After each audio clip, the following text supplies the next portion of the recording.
बिस्मिल्लाहिर्रहमानिर्रहीम अस्सलाम वालेकुम ख़वातीन हज़रात. आज का हमारा topic Palestine issue and the situation in Middle East and the Israel. About 2 weeks ago on May 31st in Flotilla, Israel forces attacked the ship which has aid for the Gaza. It killed 9 Turkish, which included 1 Turkish American in it. We're going to talk about that. We're going to talk about Palestine, and we'll also talk about the whole situation in the Middle East, America role, and obviously the Israel role. In my studio, I have a guest, Mr. Shiraz Khan, and the other guest is Mr. Qadri. Thank you so much. Shiraz, my first question is, but we'll start with the Palestine. Do you think is this Palestine issue, is it a religious or a human right issue? Palestine is a religious issue, but that also ordains, it entitles the humanitarian issue. And I brought an example from the Quran that shows us what we should do as Muslims. It's Surah An-Nisa, Ayah 135. O you who believe, stand out firmly for justice, as witness to Allah, even though to be against yourselves or your parents or your kin, be he rich or poor, Allah is a better protector to both than you.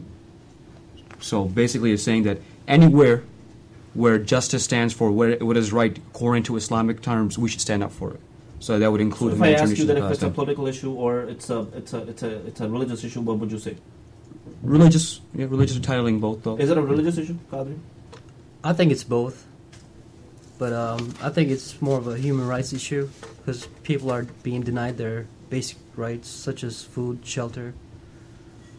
But that's the problem that you have in almost every Muslim country, even if there is no Israel there. Yeah, but aid is being delivered. It's just not going through.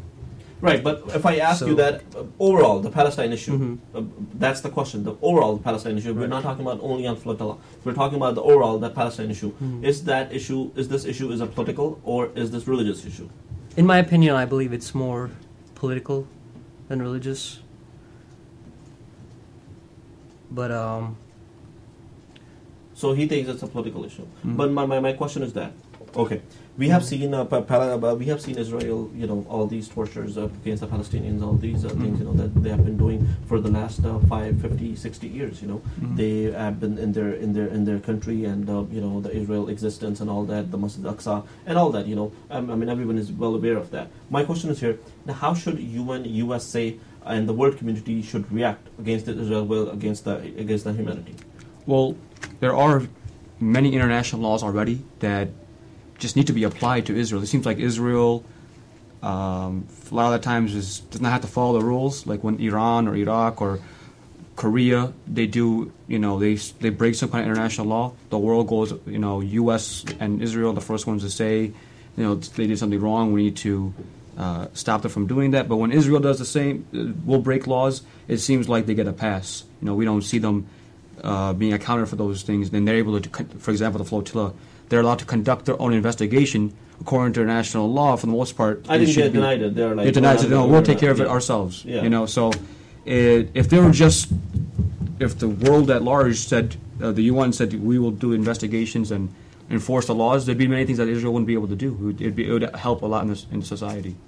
So. And the Muslim community, I'll ask you, Qadri, the Muslim community overall, there are like more than 57 Muslim countries, and it seems like we're unable to do anything against, Israel or against the laws or whatever they do. We're just unable to do anything, even though the voices and the leadership that we have in Islamic countries, that is basically a puppet of America. That's what we call that, if we really call that. So what needs to be done in the Muslim countries, and how can we really portray this, or how can we address the issue that Israel is actually, whatever they are doing, they are fighting back with the rocks, basically, and the videos that you have seen. But as a Muslim countries, all these Muslim countries, the Muslim living here, what can be done to let the world know the exact picture of Israel?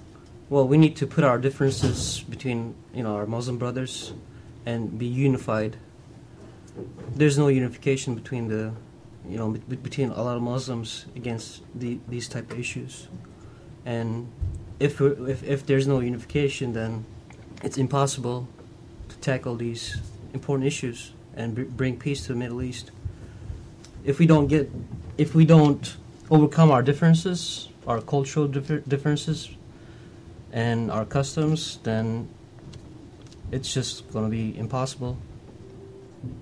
to be So to be unified and take action against these these violence acts of humankind. But what can we do, Shiraz, for the awareness within the general American public regarding the facts of Palestine issue? Well, you know, realistically, please. Realistically, we reach out to the media, some kind of media advertisement, just more awareness. You know, there's Facebook groups, there's things like that, but like we don't have a lot of media outlets in the United States, or they don't see our side of the story. Or maybe anywhere in the world. Yeah, you know, I'm familiar more with the U.S., so I'll speak about that. It's just if you're saying all the world, it probably is such, but it's just we need to be able to let the world know our side of the story and bring it out.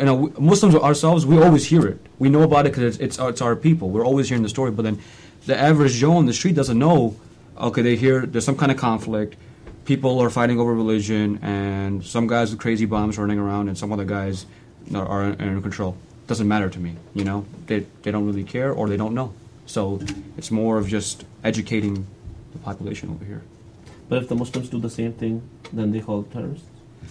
Yeah, well, if once they fight back, say Israel, whenever a lot of the politicians over here, you hear in the news, especially recently, they're saying Israel has the right to defend themselves. But you need to recognize that Palestine has the same right.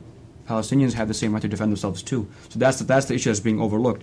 Israel, whenever they do something, they bulldoze it. Oh, they were defending themselves from people, but Palestinians look at them as an opposing force.